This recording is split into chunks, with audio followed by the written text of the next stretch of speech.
I personally started playing Resident Evil games starting with 7, Biohazard, in 2017. I knew it was a scary game, and I liked Outlast, but I hadn't really seen anything like this before. There were guns and grenades, yet that shit was still terrifying. And I had always felt that that was a hard thing for horror games to do. Most truly scary games usually leave you disarmed to exaggerate the terror of having to run away powerless, but not Resident Evil 7. And this is what initially attracted me to the series, and the games are amazing. And this isn't just me who's just spitting out some bullshit opinion. Like, it has been known to many people that these games are good. On Steam, they're mostly positive, overwhelmingly positive. Overall, these games, despite being mostly remakes, are actually fantastic single-player games that Capcom keeps dropping every year consistently. And today, I'd like to talk about why. What's going on, ladies and gentlemen of the internet? I'm Trelo. If you guys enjoy this video, make sure you leave a like, comment, and subscribe, and let's get into it. First of all, let's start with the atmospheres of Resident Evil games. In both the first and third-person games, the series always manages to project this gloomy and realistic setting that gives off the vibe that you're never really safe. Throughout the game, you'll find yourself progressing in vastly different environments from the ones you started in, and it rarely gets less creepy as you go on. You'll never know when a jump scare is right around the corner.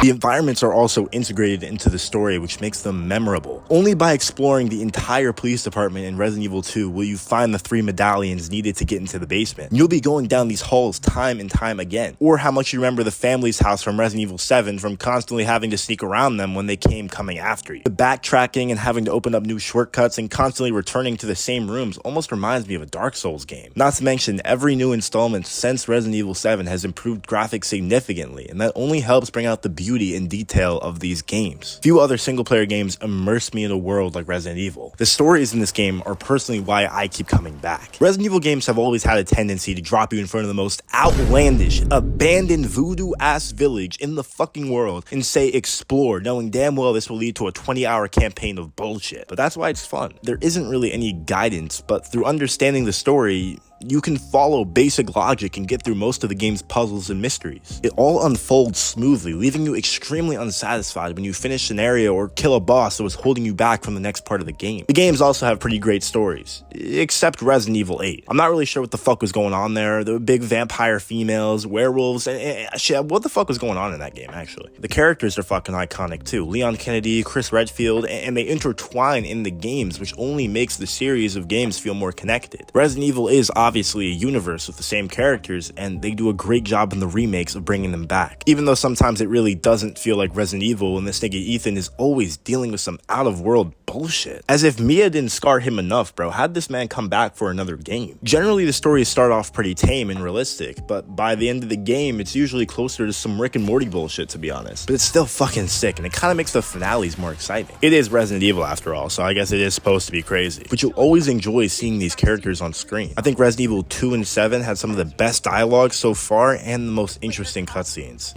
Yeah, Leon Kennedy.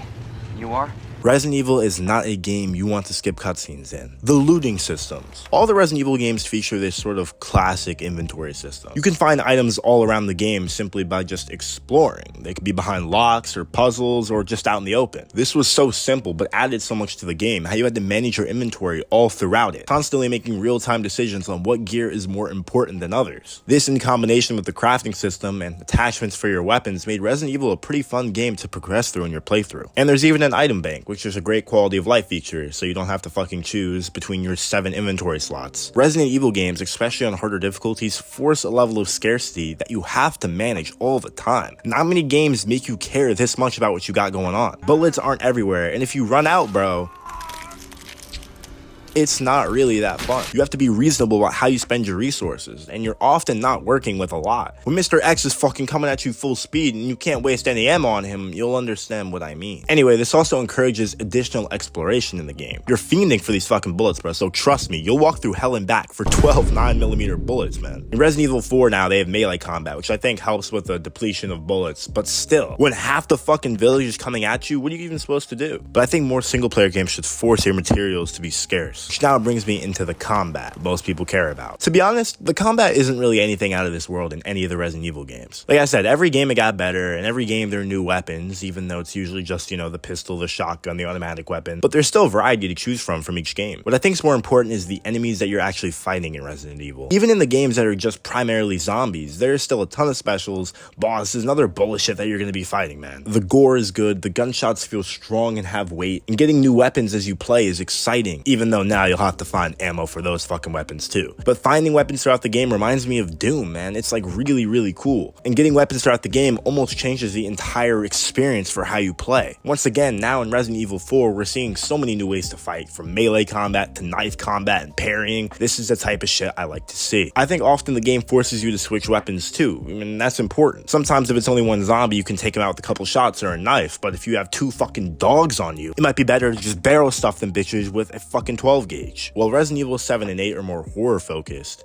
2, 3, and 4 are all more combat focused. And yet both games have combat systems that feel right for the game environment and the story. And that's a pretty hard thing to capture in a horror game. To balance out a game being scary but also having a combat system is harder than you think. And lastly, I think what defines these games, even into the earlier Resident Evils, is consistency. Every year they are making a better version of the game they made previously, adding more depth and features to each game, and caring about the small details that go such a long way in making it feel like it's worth my $60. It can be hard to spend the $60 on a Resident Evil game again, but I have purchased all the games and I have them lined up in my library gladly. Every year I'm getting a new story and a single player experience that feels memorable. I can tell you exactly what happened in each of the Resident Evil games since 7, and I'm excited for every new release they have. Whether it's first person, third person, whether you're playing as Leon Kennedy or Ethan, all the games do such a great job making you feel immersed. And that is what horror games need to do first. There's a reason these games are so popular and successful. Capcom cares about them and how they're perceived, and I cannot wait for new releases. Guys, I hope you did enjoy this video about why Resident Evil games tend to be great. This series has been so prominent in the single player community recently, and I'm so happy that I got to play Resident Evil 4. And I look forward to every other remake from here. Guys, without further ado, hope you did enjoy this video.